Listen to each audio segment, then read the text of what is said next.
What if the greatest source of your suffering wasn't rejection, but the fear of it? Because most people don't abandon God's will out of rebellion. They abandon it out of fear. Fear of criticism, of judgment, of disapproval. Maybe you believe you are searching for love, but often we are searching for something very different. Approval. And there is a vast difference between these two things. Love sets you free to be who God created you to be. Approval makes you live imprisoned by the opinions of others. And every time you need others' approval to feel safe, valued, or important, you hand them a power they were never meant to have. The power to define who you are. Until a moment comes when you no longer know whether you are following God's will or simply trying to avoid people's disapproval. There was a man in the Bible who had recognition, influence, the admiration of many, but he chose to give it all up, on purpose, in a single sentence. For centuries, many have interpreted that sentence as weakness, but they were wrong. It was the declaration of one of the freest men who ever lived. And what St. John the Baptist discovered can break the prison of human approval and restore a freedom that the applause of others could never give. There is a silent tragedy in the lives of many Christians. They don't abandon God. They don't abandon their faith. But little by little, they abandon the person God called them to be. Not out of rebellion, but out of fear. Fear of rejection, of criticism, and the fear of not being understood. If no one could judge you, would you be living exactly the life God placed in your heart? That question reveals a battle almost no one sees. The battle between the voice of God and the opinions of others. Imagine a child showing a drawing she just made. She isn't trying to impress anyone. She is simply being who she is.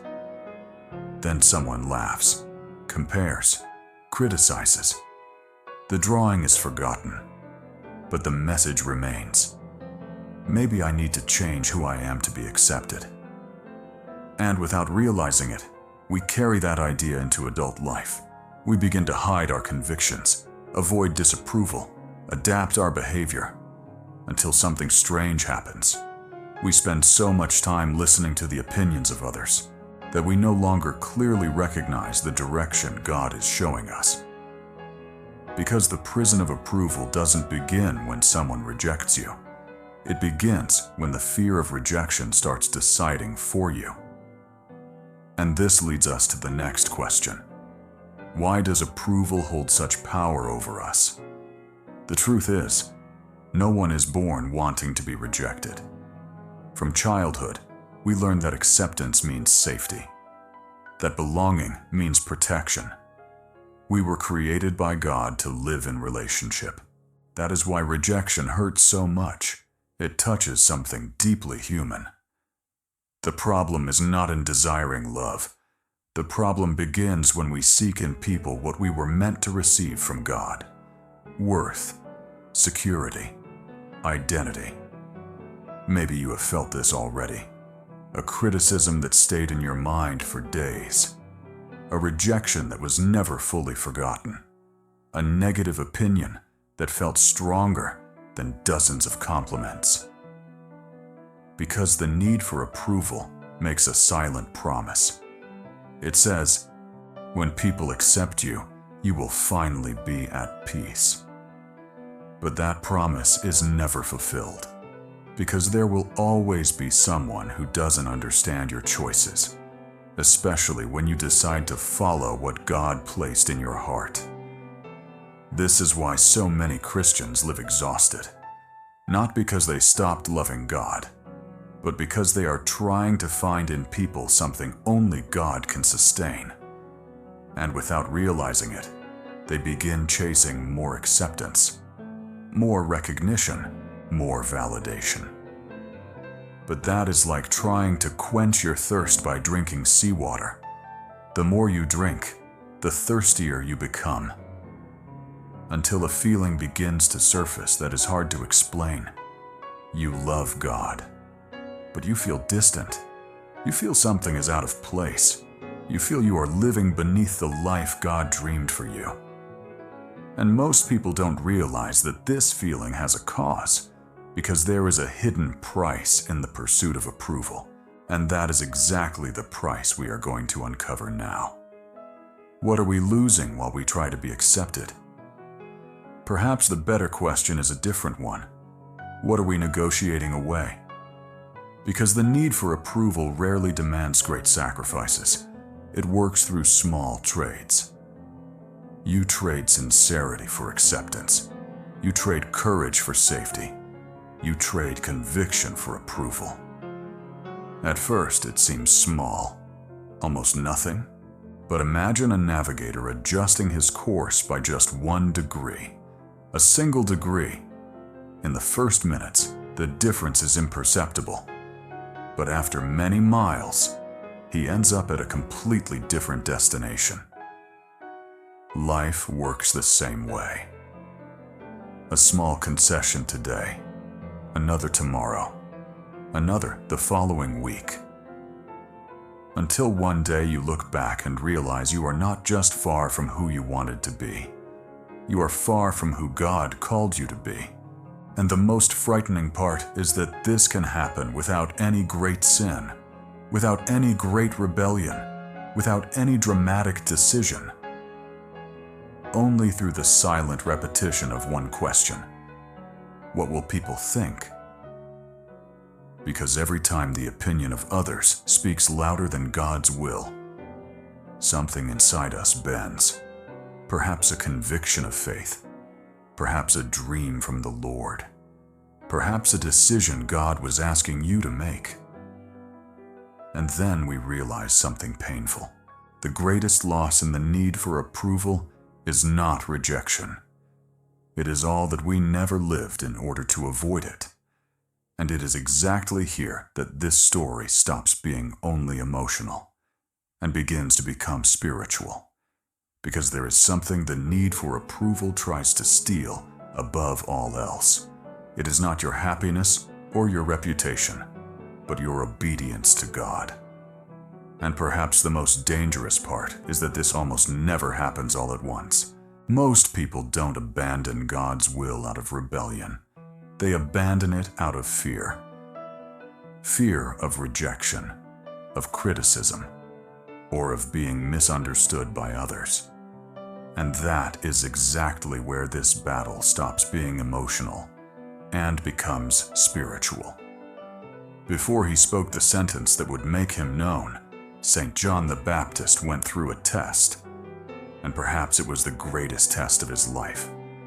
Before Jesus began his public ministry, crowds came to hear John. People crossed entire regions to listen to him. His ministry was growing. His name was known. Then something began to change. Jesus began his ministry, and the people began to follow Jesus.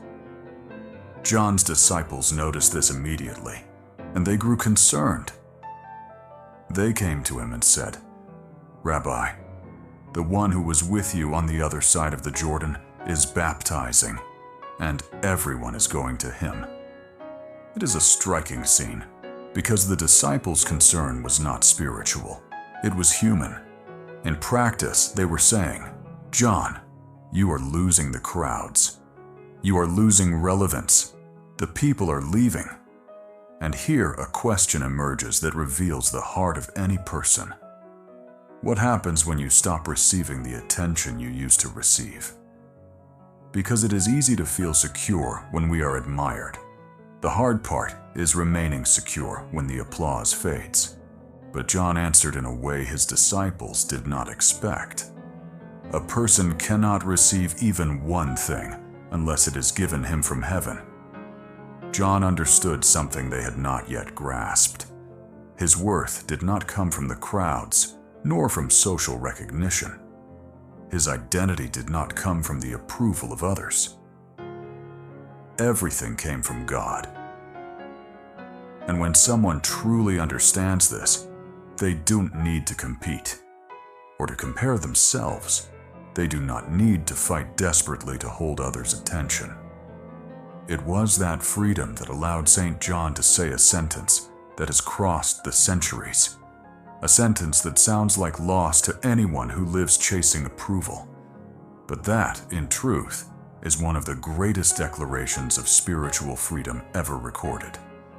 Then St. John the Baptist spoke the words that would cross the centuries. He must increase, but I must decrease.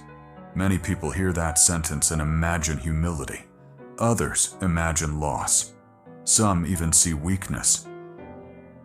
But John wasn't losing something. He was finding something. For the first time, everything was exactly where it was meant to be. Christ at the center, and not him.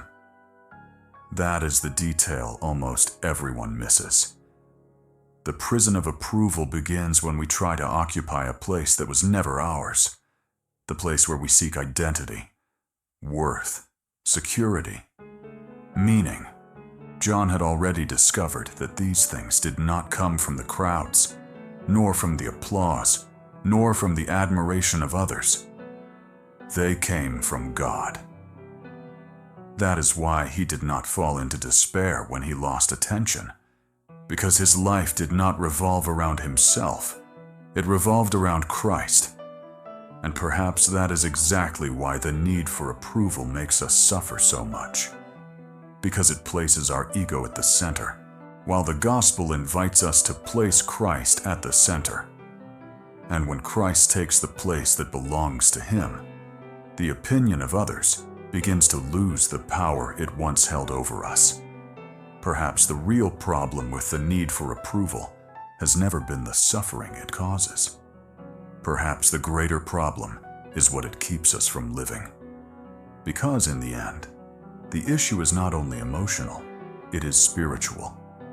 The need for approval places us before a choice that appears again and again throughout life. To live to preserve your own image, or to live to fulfill the mission God entrusted to us. This was the choice St. John the Baptist faced. When the crowds began to follow Jesus, he could have fought to keep his position. He could have protected his influence. He could have tried to remain at the center. But John had understood something many of us spend our entire lives without ever grasping. Life does not revolve around us. It revolves around Christ. That is why he did not see the rise of Jesus as a loss. He saw it as the fulfillment of his mission. Everything he had been called to was happening before his very eyes. His goal was never to build a kingdom for himself. His goal was to point to the kingdom of God. And perhaps this is exactly where we find the key to true freedom. As long as we try to preserve our ego, protect our reputation, and secure the approval of others, we will always be divided. Because God's will demands something human approval will never demand. Surrender. Surrender of our plans. Surrender of our expectations. Surrender of the need to control what others think of us. This is why St. John the Baptist could say, "He must increase, but I must decrease." Not because he considered himself worthless, not because he had low self-esteem, but because he understood his place in God's story. John knew who he was, but above all, he knew who Christ was. And when Christ takes the center, we no longer need to. Perhaps that is why Jesus declared something extraordinary about St. John the Baptist. Among those born of women, no one greater has arisen. Strikingly, the man who chose to decrease was exalted by Christ himself. Because in the kingdom of God, there is a paradox the world cannot understand. Those who live chasing recognition never find rest. But those who live to fulfill God's will find something far greater than recognition. They find purpose, they find peace. They find freedom. And perhaps today the question is not, what do people think of me? Perhaps the question is, am I living what God created me for?